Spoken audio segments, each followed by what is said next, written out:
Nesses 10 minutos, nós vamos encerrar a explanação referente à argumentação de defesa no sentido de ampliar a redução da alíquota de combustível prevista inicialmente pelo Executivo do Estado para a aviação comercial e o querosene para todo o segmento de aviação que consome gasolina de aviação e biocombustíveis. Então, eu estava falando sobre o monopólio da Petrobras. A Petrobras é a única operadora do Brasil hoje que vende gasolina de aviação. Essa gasolina de aviação, ela tem uma octanagem muito alta, uma quantidade de chumbo muito alta, é altamente volátil, muito explosiva, muito forte, e ela não pode ser armazenada em qualquer local. Ela tem manipulação difícil, estocagem difícil, abastecimento perigoso, transporte muito técnico. O que significa que esse combustível não pode ficar em qualquer lugar. Para os senhores terem ideia, em todo o Brasil, só existem 2 locais que têm estocagem de combustível de alta litragem, aqui em São Paulo e em Manaus. E a Petrobras pretende só ficar com um. Ou seja, é um combustível que tem que bater e ser consumido rapidamente. Ele cria um fungo muito específico rapidamente e cria água nele muito rápido, o que torna perigoso o voo. Hoje o Brasil tem 3 grandes companhias aéreas apenas. A Latam, que já é um consórcio com uma empresa estrangeira, que é a Lanchile, a Azul e a Gol. Para que vocês tenham uma ideia, as companhias regionais hoje, nós temos a MAP, a Passaredo, a Total Cargo e a Asta Linhas Aéreas. Uma está no Mato Grosso, a outra está aqui no Pantanal, uma está aqui sediada em Ribeirão Preto e a outra também faz cargas para o Brasil inteiro. Esse talvez seja o slide mais importante da apresentação. Observe bem, aqui é uma comparação entre os alvéolos pulmonares e os pulmões, fazendo uma comparação entre as companhias aéreas regionais no Brasil. Do lado direito, nós temos uma série de periféricos pulmonares, de alvéolos, e do lado esquerdo a gente tem apenas os troncos principais. Próximo. Olha só, o lado esquerdo simboliza somente a aviação comercial, troncal. Doutora Janaína, esse é o cerne da questão. Doutora Damares, as 2 advogadas, esse aqui é o objeto do mérito. A aviação comercial que está sendo beneficiada pelo governador, ele atende isso aqui, ó. Já o lado direito simboliza a simbiose das aviações regionais e gerais, que ela é capilar. Então, olha aqui, ó, do lado direito, 95% da aviação é beneficiada. Do lado esquerdo, 5%. Essas aqui são as aviações que operam no Brasil. São 37 empresas. Próxima. Vocês sabiam que os voos nacionais pagam ICMS, mas os voos internacionais não pagam. Justificativa tributária, eu não vou entre os estados, eu vou para outro país, eu não tenho por que recolher um tributo que seja interestadual.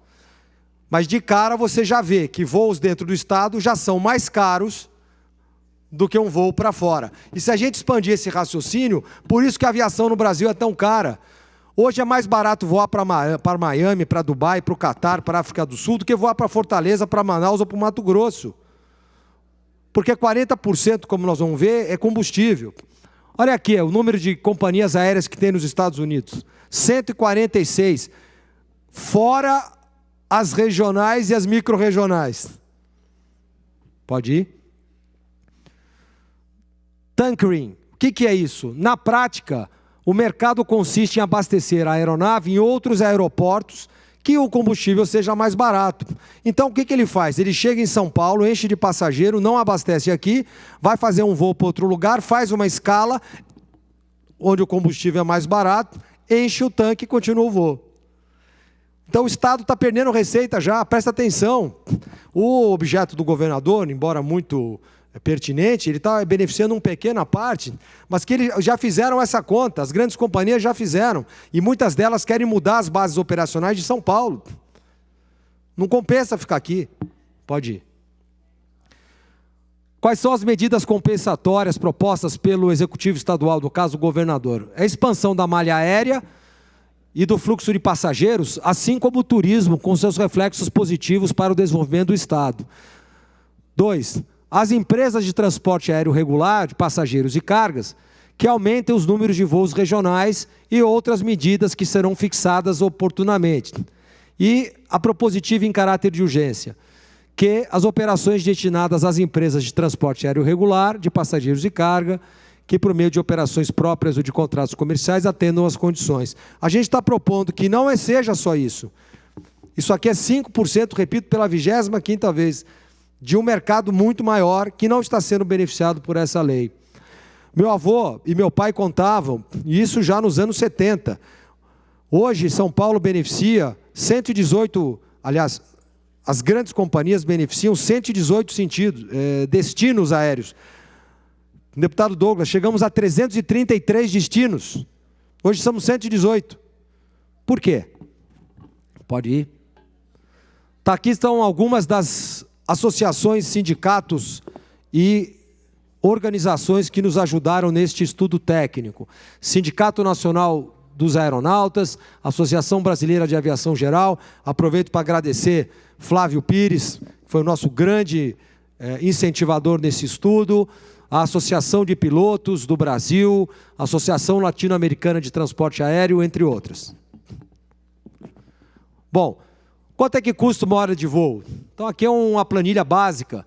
40% é combustível, 15% é manutenção, 25% é folha de pagamento, 5% é seguro e 15% são impostos, genericamente. Próxima. Quantos aeroclubes existem no estado de São Paulo? O estado de São Paulo é o estado da União que tem mais escolas de aviação e mais aeroclubes. Nós somos um celeiro de pilotos, não só para o Brasil, como para a América Latina e para o mundo. E já fomos muito maiores. Hoje os nossos aeroclubes estão minguando, estão com grandes dificuldades, alguns estão fechando, escolas de aviação, porque o combustível é muito caro. Hoje, para tirar um brevet, você não gasta menos de R$150 mil, para começar a conversa. Então aqui estão elencados os aeroclubes em 2017, 51, sendo que aqui não estão incluídas as escolas de aviação, porque elas pertencem a uma outra categoria, uma outra legislação. Olha, vamos recordar, o ICMS, é todo esse nome aqui, ó. Operações relativas à circulação de mercadorias e sob prestação de serviços de transporte interestadual, intermunicipal e de comunicação e é de competência dos estados e do Distrito Federal. Próximo. O que o governador quer é alterar essa lei, que institui o ICMS, e propor uma redução de alíquota. Contrapartida, aqui estão algumas delas. 70 novos voos interestaduais, nacionais e internacionais que vão representar 490 novas partidas semanais. Ou seja, na contrapartida da redução de alíquota de combustível, eles estão propondo aumentar o número de destinos e o número de cidades. 7 novas cidades dentro do estado de São Paulo, que ainda não são atendidas, entre outras contrapartidas que na próxima semana eu vou apresentar. Qual é o temor que se tem? Que se promete isso e depois não se cumpra. Isso já é um ponto a meditar. Outro grande benefício da redução de impostos sobre o combustível, de uma maneira geral, é aumentar o stop-over.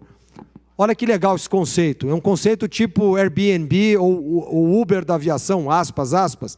O stop-over é o seguinte, são benefícios para quem deseja conhecer outros países, outros lugares, durante uma escala ou conexão que dure 24 horas. Segundo algumas companhias, eles estão até estendendo para dois dias, 48 horas, antes do destino final. Ou seja, numa mesma viagem internacional ou nacional, você tem a possibilidade de visitar uma outra cidade intermediária sem ou quase sem custos adicionais no pacote inicial. Próxima.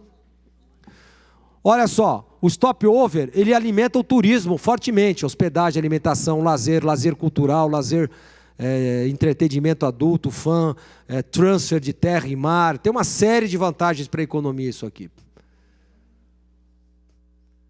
E aqui está eu não vou me cansar de ler, mas está a fundamentação da regulamentação. Pode ir.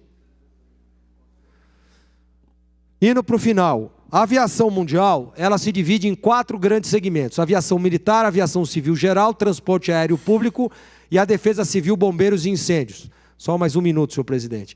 A aviação civil, que está sendo levantada no momento, por sua vez, ela se divide em 2 grandes grupos: a aviação civil geral e a aviação comercial. A aviação civil geral, olha quantas caixinhas tem aqui, ó. Tem a executiva de negócios, tem o táxi aéreo, serviços aéreos especializados, tem o voo de instrução, tem a experimental e os